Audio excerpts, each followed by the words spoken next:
हाय viewers, मैं आज आपको बताने जा रहा हूँ कि आप अपना इंपोर्ट एक्सपोर्ट कोड कैसे अप्लाई करें। बेसिकली बैंक अकाउंट खुलवाने के बाद आपको इंपोर्ट एक्सपोर्ट चाहिए होता है। जो अगला प्रोसेस है, जो मेरे पिछले वीडियो में आपने देखा था कि बैंक अकाउंट कैसे खुलवाएं। आप import export code bank account खुलवाने के बाद, यानी कि जब आपको चेकबुक रिसीव हो जाएगी, आप तभी ले सकते हैं, क्योंकि उसमें बैंकिंग डिटेल अपडेट होती है और चेक की इमेज लग के जाती है। तो इस वीडियो को लास्ट तक फॉलो करें और देखें कि आपको इंपोर्ट एक्सपोर्ट कोड कैसे लेना है। सबसे पहले आप वेबसाइट को लॉगिन कर लें dgft.gov.in को। आपके सामने ये सेम पेज खुलेगा बिल्कुल जो अभी आप देख रहे हैं। आप इस पर माई डैशबोर्ड पे क्लिक करें और ऑप्शन क्लिक करें रजिस्टर। रजिस्टर के बाद आपके पास ऑप्शन आएगा एज इंपोर्टर एक्सपोर्टर, और बहुत सारे ऑप्शन आएंगे, बट हमें क्लिक करना है इंपोर्टर एक्सपोर्टर के ऊपर। उसके बाद आप अपना नाम भरें और पैन नंबर भरें। ये ध्यान रखिएगा, अगर आप प्रोपराइटर हैं तो जो आपका नाम पैन कार्ड पर है वो सेम आएगा। अगर पार्टनरशिप फर्म है तो पार्टनरशिप वाला नाम आएगा। प्राइवेट लिमिटेड है तो प्राइवेट लिमिटेड वाला आएगा। और अगर एलएलपी है तो एलएलपी वाला आएगा। इसका ध्यान रखें। अगला स्टेप, आप ईमेल आईडी और फ़ोन नंबर बड़े केयरफुली डालें, ध्यान से डालें, क्योंकि आपको सारे के सारे OTPs यहीं पे रिसीव होंगे। अगर ये गलत हो गया तो आपको प्रॉब्लम हो सकती है इसको रीसेट करने के अंदर। तो अपना एक ईमेल आईडी और अपना फ़ोन नंबर डालें। जैसे आप डालेंगे उसके बाद आपका पिन कोड पूछेगा। पिन कोड वहाँ का होगा जहाँ पे आप, जैसे मैं डालता हूँ दिल्ली का पिन कोड डालता हूँ, ये आगे सेंट्रल दिल्ली, ठीक है। और मैं कोई और पिन कोड डालता हूँ तो उस हिसाब से आ जाता है डिस्ट्रिक्ट। जैसे इनवैलिड दिखा दिया तो आपको अपना पिन कोड डालना है जहाँ पे आपका बिजनेस रजिस्टर्ड है। उसके बाद आप कैप्चा भेजेंगे, सेंड OTP।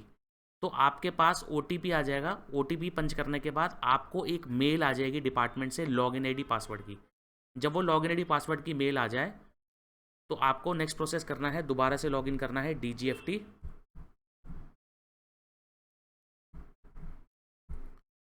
लॉगिन करा, इसके बाद आपको क्लिक करना है लॉगिन के ऊपर।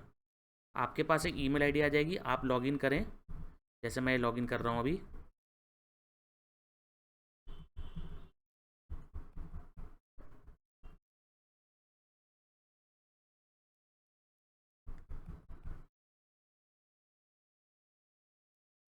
उसके बाद अपना कैप्चा डालें, आप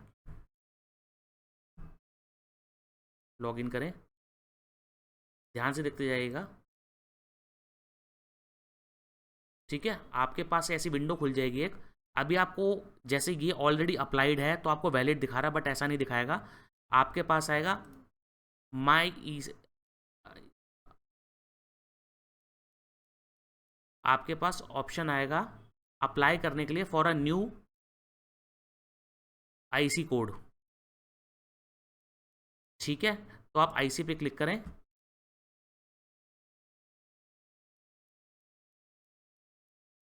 आप यहाँ क्लिक करें मॉडिफाई और IC, इसको स्टार्ट करें, स्टार्ट फ्रेश एप्लीकेशन।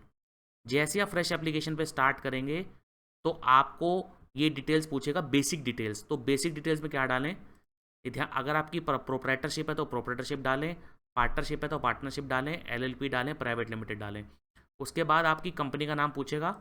कंपनी का नाम प्राइवेट लिमिटेड के केस में होगा जो आपका सर्टिफिकेट प्रिंटेड है, पार्टनरशिप में जो आपकी पार्टनरशिप डीड में है, LLP में जो LLP डीड में है, और प्रोप्राइटर में जो आपने GST में नाम दिया है वो डालें, फर्म नेम।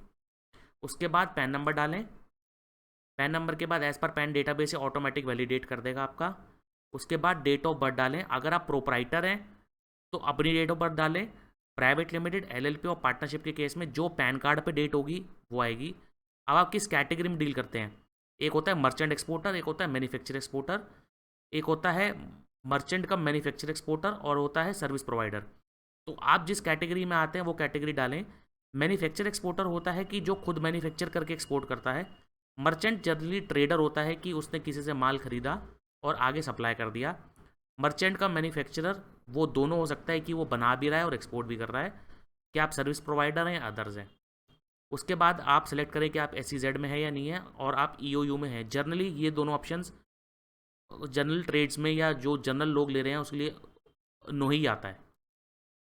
उसके बाद अपना आप CI नंबर डालें।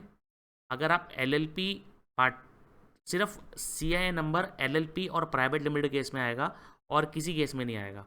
उसके बाद अपना जीएसटी नंबर डालें, जो भी आपका जीएसटी नंबर है। उसके बाद फ़ोन नंबर डालें जो आपने पहले दिया था रजिस्ट्रेशन के टाइम पे, वही ईमेल आईडी, वही फ़ोन नंबर डालें। उसके बाद अपने यहाँ पे इनकॉर्पोरेशन के डॉक्यूमेंट्स अपलोड करें।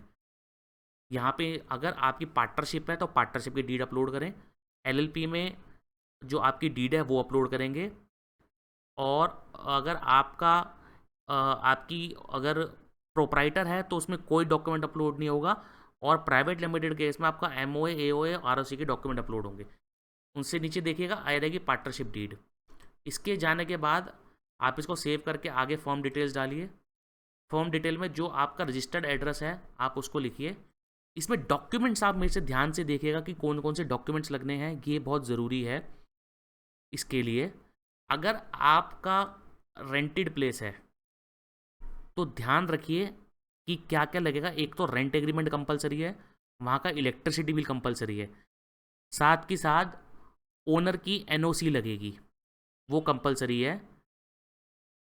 चाहे आपकी प्राइवेट लिमिटेड हो, चाहे आपकी प्राइवेट एलएलपी हो, चाहे आपकी पार्टनरशिप हो या आपकी प्रोप्राइटर हो, ये 3 डॉक्यूमेंट्स कंपलसरी हैं लगने के लिए। पहला रेंट एग्रीमेंट, एनओसी और इलेक्ट्रिसिटी बिल, आप अगर आपने जगह रेंट पे ले रखी है तो। अगर आपकी जगह खुद की है या आपके फादर की है या आपने उनसे कोई रेंट एग्रीमेंट नहीं कर रखा बट कंसेंट ले रखी है, तो आपका कंसेंट फॉर्म चलेगा, लेकिन वो भी नोटराइज्ड चलेगा। आप इसके लिए कोई नॉर्मल पेपर पे अपलोड ना करें, बाई चांस ये रिजेक्ट हो सकता है या बाद में आपको प्रॉब्लम आ सकती है। जब ये हो जाए तो अगला ब्रांच डिटेल्स, हमारे पास ब्रांच डिटेल्स कोई है नहीं, कुछ भी नहीं होगा। उसके बाद हम सेव एंड नेक्स्ट करेंगे। एप्लीकेशन देखिए, ध्यान से देखिए, एप्लीकेशन नंबर आ जाएगा आपका, ड्राफ्टेड एप्लीकेशन नंबर। उसके बाद यहाँ पे प्रोप्राइटर, पार्टनर की डिटेल, डायरेक्टर की डिटेल आएगी। ध्यान से देखिए, अगर कोई डिन नंबर है, डिन नंबर एलएलपी और प्राइवेट लिमिटेड में होता है 2 डिन नंबर डालें। Name as per PAN database आ जाएगा, अपना पैन नंबर डालें, डेट ऑफ बर्थ डालें, फादर नेम डालें, टाइटल डालें, ये बेसिक डिटेल्स भर दें। और मोबाइल नंबर सेम हो सकता है उसकी तरह, कोई प्रॉब्लम नहीं। जैसे नीचे देखिए, जब आप भरेंगे तो इन्फॉर्मेशन आ जाएगी। ये होने के बाद आप इसको सेव करेंगे। अगले सेक्शन पे आ जाएगा अकाउंट नंबर। अब जो मैंने कहा था कि बैंक अकाउंट खुलवाने के बाद ही चलेगा, तो यहाँ पे वो काम आएगा। आप अपना bank account number, account holder name आएगा जो कंपनी का नाम होगा कंपलसरी, चाहे वो प्राइवेट लिमिटेड क्या है, वो प्रोप्राइटर के नाम से ही है।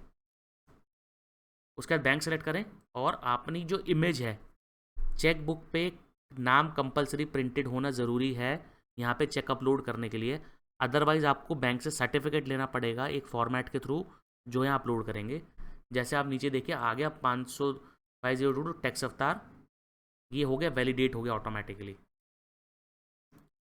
उसके बाद आप नेक्स्ट सेव एंड नेक्स्ट करेंगे तो आपसे पूछेगा आप क्या करते हैं, कि आप इंपोर्टर हैं कि आप एक्सपोर्टर हैं। आप इंपोर्टर एक्सपोर्टर के गुड्स भी आ जाएंगे और सर्विसेज भी आ जाएंगी। तो आप अपना सेलेक्ट करके इसको सेव कर दीजिएगा और नेक्स्ट कर दीजिएगा। अब आपसे पूछेगा ये एप्लीकेशन पूरी ड्राफ्ट हो गई है, अब आपसे ये साइन करने के लिए बोलेगा जनरली, सेव एंड नेक्स्ट करके, कि आप ये आपको चेक करने के लिए बोलेगा कि आप एक बार क्रॉस वेरीफाई कर लें कि सारी चीज़ें ठीक हैं या नहीं है। अगर कुछ भी दिक्कत हो आप बैक जाके एडिट कर सकते हैं। उसके बाद ये बोलेगा आपको 200 रुपये पे करने के लिए। अब जब आप ये पे कर देंगे, साइन करने के लिए एक विंडो खुलेगी, जो मैं अभी नहीं खोल सकता जर्नली, और आपको सबमिट करके आधार से उसको वेरीफाई करना होगा। जैसे आप आधार से वेरीफाई करेंगे और पेमेंट करेंगे सिस्टम से, आपको ये आपका सिस्टम आपको दिखाएगा, सबमिटेड दिखाएगा, और सबमिटेड एप्लीकेशन में आपकी एप्लीकेशन सबमिट आ जाएगी।